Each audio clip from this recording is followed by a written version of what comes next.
Without looking at film, easy assessment on this one. Talking to the staff in the locker room afterwards, and then before going in front of our guys. I want to say a minute and 20 in the game, and we, missed 5 free throws. During that time, you work on extending your lead, and you had your better and older guys put in that situation to make the free throws. But what I told them was, even in the midst of missing the free throws, we still didn't get stops down the stretch. And I thought we did a really good job in the first half defending them. In the second half, at overtime, I thought we were very average within defending.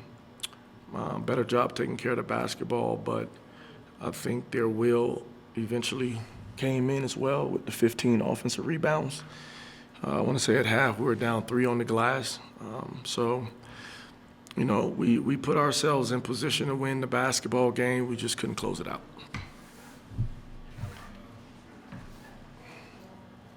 More difficult than some of the others because you had what you It's more difficult than others because you're dealing with youth, and sometimes when you're dealing with youth, you need You need something like a bright spot, this was an opportunity, for that, because they have been working hard. There was the scouting report and game plan with what we went in to play against them. I thought it fit. You ask any coach in the country to be up 7 with a minute and 20 or whatever it was. I think anybody takes that. But like I said, we couldn't close it out, and free throws was a part of it, and then executed on the defensive end and rebounding the basketball allowed them to take it into overtime. You talk about trying to make this a positive, but the way you lost that game in this kind of season, do you worry a bit about confidence in this team being able to bounce back after a game like this? You know what? I don't worry about it, only in the sense of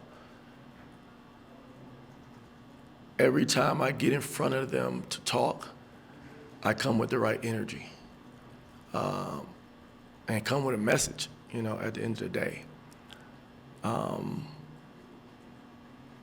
With these guys being young, they do listen. And sometimes I think they listen too much to where they try to do it exactly rather than sometimes ad-libbing when the scenario or situation says it. Different than coming into this game. I thought the energy was great. I thought our effort was great. We just didn't make free throws. Given all that, you still had a chance to win the game after they tied it with just under 13 seconds to go. Did you like the look? Would you have rather attacked? And I know you haven't watched film, Alan, but. Well, you put it in Maldo's hands, who's your best player. And at that point, you want to kind of go make a play, I didn't want to call a timeout because they didn't have any themselves for them to get set up. But what we had communicated to our guys, we gave them an offensive call.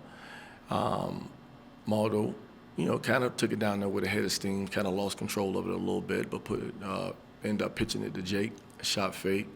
I thought Jake Kaluk was actually pretty clean. And, he's our best shooter. A little deep, but, I've seen him make those type of shots as well. Do you want something at the rim? Yeah, because you're either getting a layup or you're putting them in position to foul or get to the free throw line. But I thought that was the next best play because he was fumbling it, and you put it in your best shooter's hand. Were you surprised at that foul call that ended up getting them the free throws? Yeah, I was, but you know, that's just a tough job, you know, being an official. And, you know, they had a chance to look at it too. So they confirmed the foul. But in the midst of games, some of those calls don't get called. And you'll often hear people say, let the players win the basketball game. You know, I'm not saying swallow your whistle, but if it was just a touch, if he got clobbered, I get it. But there was a lot of commotion down there, a lot of bodies. But you know what? They made the call. And their kids stepped up to the line, put both of them in to take it, or put them in position to go to overtime. You hold them to 22% shooting the first half, they shoot 50% second half. Anything to put your finger on as to difference in those halves defensively? I thought we kept them off guard in the first half. I thought in the second half, I didn't necessarily thought we relaxed. I thought we lost number 10 a few times within our zone, and I thought we got spaced out a little bit. You know, once they got the ball to the middle of the floor or tried to put it in their guards' hands and play one-on-one.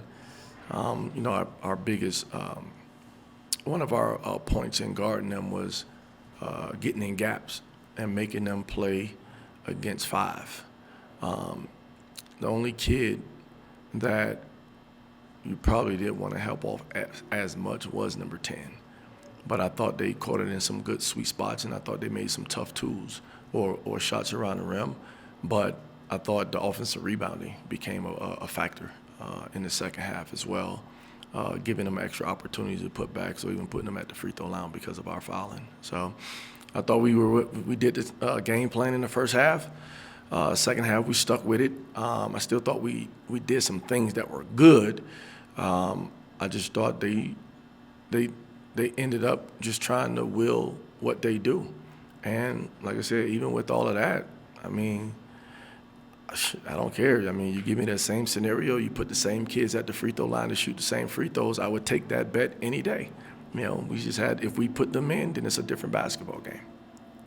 You mentioned you didn't want to call timeout at the end, but it seemed like there were stretches where you could have called timeouts. You kind of let your guys play through that. Mm-hmm. Is that just part of learning through some adversity and seeing them react in a good way where they give up the lead but get it back and things like that, Alan? Well, you know, if I would have used it probably earlier in the second half, actually I did in the second half when I thought they came out with some energy, but I thought we regrouped at that point in time, and even in the midst of all of that, you know, I didn't think we were playing horribly to go back into that. And then, to be honest with you, he had utilized his timeouts. So that was opportunities for us to talk about some of the things that we needed to correct on the floor as well. So I didn't feel the need to call it per se for myself because of the medias and because he used his. And then, like I said, at the end there, I mean, I didn't want to give him an opportunity to get them set defensively. So, you know, we kind of played. Are Kenny and Quan, are they two of your best 5 players right now?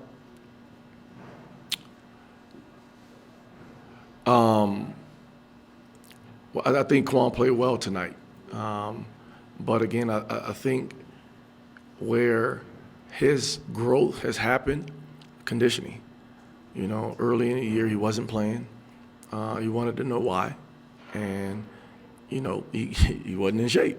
You know, I think he's done a great job of getting with Coach Watts and Coach Granberry, getting in some extra workouts with the coaching staff. And this was one of those nights where you kind of feel it out. I thought he played well, so A.J. Banks didn't get as many minutes as he would usually get. Kenny was out there quite a bit. I didn't think he played particularly well when he was out there. But, you know, I think TJ, I think AJ, Greg has some growing to do as well. But with youth, you don't know when it's going to click. And I can get excited about what I saw tonight from Quan, but like we tell our guys all the time, doing it one time is just doing it one time. How do you make it a habit, and how do you come back and get better? Because kids nowadays have a performance like that and feel like they've arrived. And that's probably the wrong mentality to have. If anything, I think he should be a little bit more hungrier and not stop what put him in this position. And I think he needs to even ask for even more work, you know, at the end of the day, so he can solidify himself as one of our top guys. Do you anticipate him getting more minutes going forward? Well, he's gonna get in the game. You know, from there, it's what we see. You know, again, I thought I didn't think AJ was having one of his better games, so you know he was the next option in line.